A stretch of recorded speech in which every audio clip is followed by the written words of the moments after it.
तो दोस्तों आज हो गया 15 मार्च 2023 यूपी में देश दुनिया की सभी ताज़ा बड़ी खबरें लेकर आए हैं सिर्फ आपके लिए। चलिए फटाफट खबर शुरू करते हैं। उससे पहले चैनल को अब तक सब्सक्राइब ना किया हो तो फटाफट चैनल को सब्सक्राइब कर दें, लाइक कर दें, शेयर कर दें ताकि इसी तरह खबर आप हर रोज़ देख सकें। चलिए शुरू करते हैं आज की पहली बड़ी खबर। भारत के मशहूर कारोबारी गौतम अडानी के खिलाफ विपक्ष हमलावर है। सरकार पर उन्हें संरक्षण देने के आरोप लग रहे हैं। इस बीच 18 विपक्षी दलों के सांसद इसी मामले पर संसद भवन से ईडी के कार्यालय तक मार्च निकाल रहे हैं।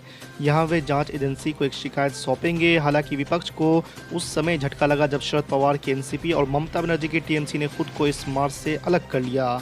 आपको ये भी बता दें कि दिल्ली पुलिस ने रास्ते में ही इनके मार्च को रोक दिया है। नौकरी के बदले जमीन घोटाले के मामले में लालू यादव, राबड़ी देवी और उनकी बेटी मीसा भारती को बेल मिल गई है। राउज एवेन्यू कोर्ट ने 50,000 रुपये के मुचलके पर तीनों को नियमित जमानत दी है। सीबीआई की ओर से लालू यादव और परिवार के सदस्य को जमानत दिए जाने का विरोध नहीं किया गया। इस मामले में अगली सुनवाई अब 29 मार्च को होनी है। बजट सत्र के दूसरे हिस्से में कांग्रेस पार्टी के पूर्व राष्ट्रीय अध्यक्ष राहुल गांधी के द्वारा विदेश में दिए गए बयान पर सत्ता पक्ष जमकर हंगामा कर रहा है। बीजेपी ने माफी की मांग की है। आपको बता दें कि 2019 में लोकसभा चुनाव में राहुल गांधी को हराने वाली केंद्रीय मंत्री स्मृति ईरानी का कहना है कि पीएम मोदी पर हमला करते करते राहुल गांधी अब भारत पर भी हमला करने लगे हैं।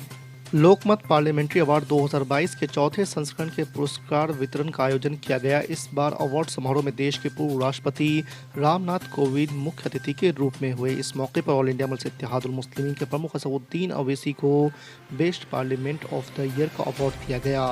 पुरस्कार के सम्मानित होने पर खुशी जाहिर करते हुए असदुद्दीन अवैसी ने कहा कि ये ज़रूरी है कि हम अपनी आवाम की आज़ादी बचाकर रखें।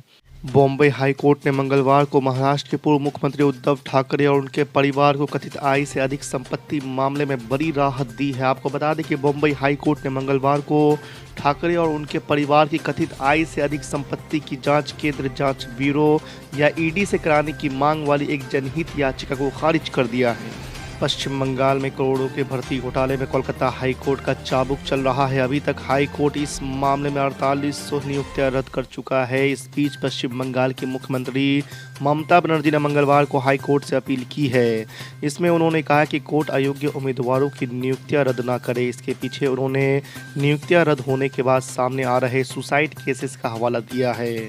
ममता बनर्जी ने कहा है कि मैं अपील करती हूं कि इस तरह से नियुक्तियों को रद्द ना किया जाए, ये राजनीति नहीं है। उत्तराखंड में बजट सत्र के दौरान नेता प्रतिपक्ष समेत कांग्रेस के 15 विधायकों को एक दिन के लिए सदन से निलंबित करने के स्पीकर के फैसले के बाद बजट सत्र का दूसरा दिन हंगामे, नारेबाजी, तोड़फोड़ की भेंट चढ़ गया। गुस्साए कांग्रेस विधायक विधानसभा सचिव की मेज पर चढ़ गए और उनका माइक तोड़ दिया। स्पीकर की ओर भी विधायकों ने किताब फेंकी। विधायकों ने कार्यसूची और प्रश्न उत्तर फाड़कर स्पीकर की तरफ उछाले। निलंबन के फैसले के बाद भी कांग्रेस विधायक विधानसभा में डटकर हंगामा करते रहे। जम्मू कश्मीर के पूर्व राज्यपाल सत्यपाल मलिक का कहना है कि उनकी सुरक्षा कम कर दी गई है। सत्यपाल मलिक ने कहा है कि Z+ सुरक्षा कवर के बजाय अब उनकी सुरक्षा के लिए एक निजी सुरक्षा अधिकारी तैनात किया जाएगा। इंडिया टुडे के साथ इंटरव्यू में सत्यपाल मलिक ने कहा कि उनकी सुरक्षा इसलिए छीन ली गई क्योंकि उन्होंने किसानों के मुद्दे और केंद्र की अग्निवीर योजना पर बात की थी।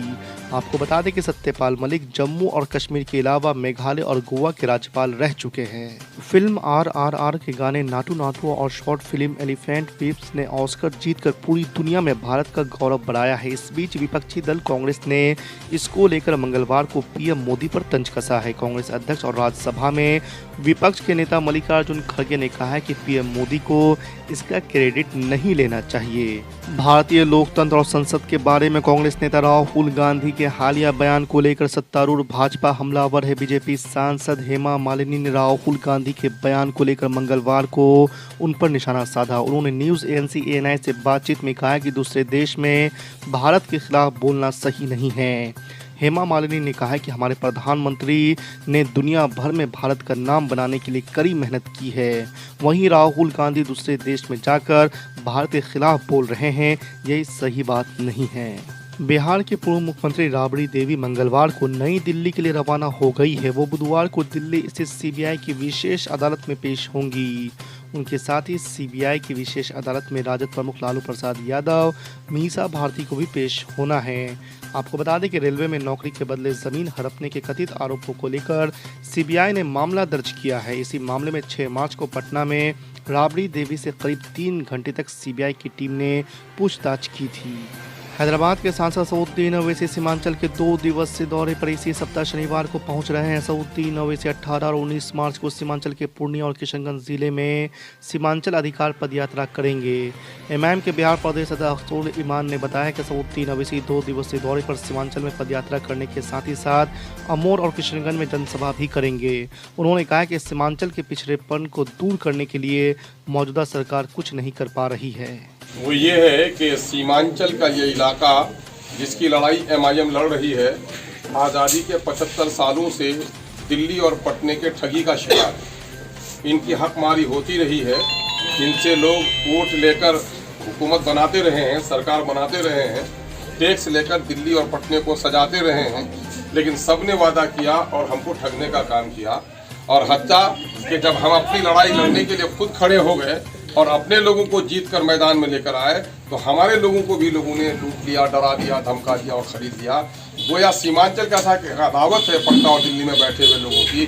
जो लोग सीमांचल के लोगों को मजदूर और गुलाम बना के रखना चाहते हैं, इनको ऊपर उठने नहीं देना चाहते। इसकी बड़ी एक मिसाल ये है कि वो मोदी जी जो कहते हैं कि सबका साथ सबका विकास, लेकिन वो कुछ लोगों का तो विकास कर रहे हैं, बाकी लोगों का विनाश कर रहे हैं। और इस वक्त आप देख रहे हैं कि पिछले सितंबर में अमित शाह जी यहाँ आए, केंद्र के दूसरे दर्जे के मंत्री वजीर आजम के बाद आए, और वो आकर यहाँ पार्टी के ही एजेंडे पर सारी बातें की। और उनके पार्टी का एजेंडा तोड़ो और राज करो, और सीमांचल का विकास से कोई सरोकार नहीं, एक बात भी उन्होंने सीमांचल के ताल्लुक से नहीं की। मैं सवाल करना चाहता हूँ केंद्र के उस नेतृत्व से भी, और केंद्र के उस नेतृत्व के यहाँ पर जो लोग वकालत कर रहे हैं उन लोगों से भी, कि तुम किन के लिए काम कर रहे हो।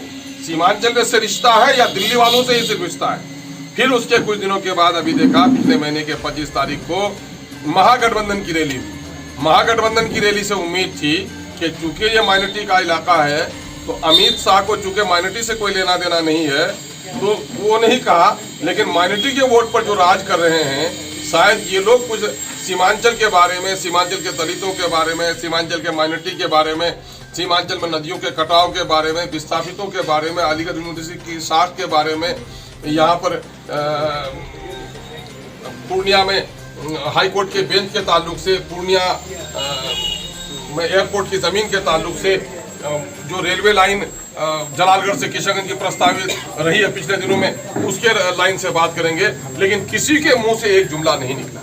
मुझे हैरत तो उस वक्त हुई, ताज्जुब उस वक्त हुआ जबकि वो तेजस्वी जी, जिस तेजस्वी जी ने यहाँ पर इलेक्शन कैंपेन में अपने कहा था कि मेरी सरकार बन जाएगी तो मैं सीमांचल विकास आयोग का गठन करूंगा, उनको भी ये जुमला दोहराने में हिम्मत नहीं हुई।